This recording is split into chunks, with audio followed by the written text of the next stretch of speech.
สวัสดีครับทุกคนตอนนี้ผมอยู่ในห้องนอนนะครับเนาะตอนนี้อยู่ในห้องนอนอันนี้เป็นชุดนะเป็นมุ้งกางยุงนะฮะมุ้งเพราะว่าช่วงนี้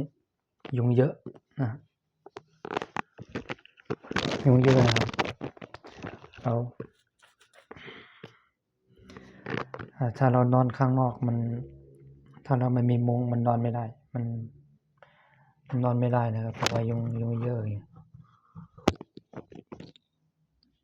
ก็เลยเอามาอยู่ในห้องเลยนะในห้องข้างในนี่ก็ไม่เป็นไรนะครับนะยังไงก็เราอยู่ที่ไหนก็อัปโหลดคลิปวิดีโอได้ไม่ต้องคิดมากไม่ต้องซีเรียสอะไรมันมากมายนะครับเนาะช่วงนี้ก็อากาศก็เริ่มร้อนขึ้นมาเรื่อยๆแล้วนะครับทุกคนให้ดูแลสุขภาพร่างกายให้แข็งแรงดูแลสุขภาพร่างกายให้แข็งแรงเอาตัวเองให้รอดดูแลตัวเองให้ดีนะครับนะไม่ต้องคิดเผื่อคนอื่นไม่ต้องคิดแทนคนอื่น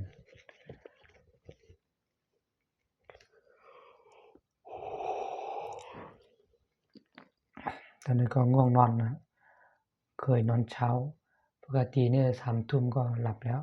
2 ทุ่ม3 ทุ่มเนี่ยหลับแล้วนะถ้าเราไม่ได้ทำงานทำ OT อย่างนี้นะแต่ก็ถ้าเราทำงาน OT จะเป็นอีกอย่างหนึ่งนะฮะถ้าเราทำงาน OT เนี่ยเราก็ง่วงหลับก็จริงนะครับแต่เราได้เงินใช่ไหมเราได้เงินมันดีใจตัวเมื่อเรารับเงินนั่นนะฮะถ้าเราอดหลับอดนอนได้เงิน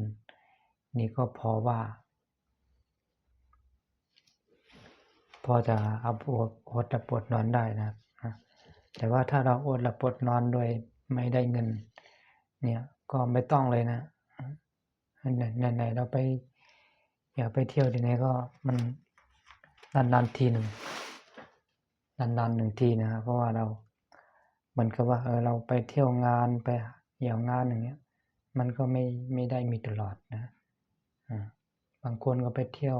2 คืน 3 คืนอย่างเงี้ยไปเที่ยวงานยามกลางคืนโดยที่ไม่ได้เงินนอนก็ง่วงนอนไม่ได้พักผ่อนเต็มที่นะเพราะฉะนั้นให้เรานึกถึงตอนที่เมื่อเราทำงานนะเมื่อเราทำงานเนี่ยแล้วก็พยายามเก็บเงินให้ได้เป็นก้อนถ้าเรามีเงินเยอะเราค่อยไปเที่ยวถ้าเรามีเงินเราไปเที่ยวที่ไหนก็ได้เราไปเที่ยวหลายคืนหลายวันก็ได้พอเราทำงานมาเหนื่อยทำงานมานานทำงานเหนื่อยมามากมายแล้วก็ไปเที่ยวบ้าง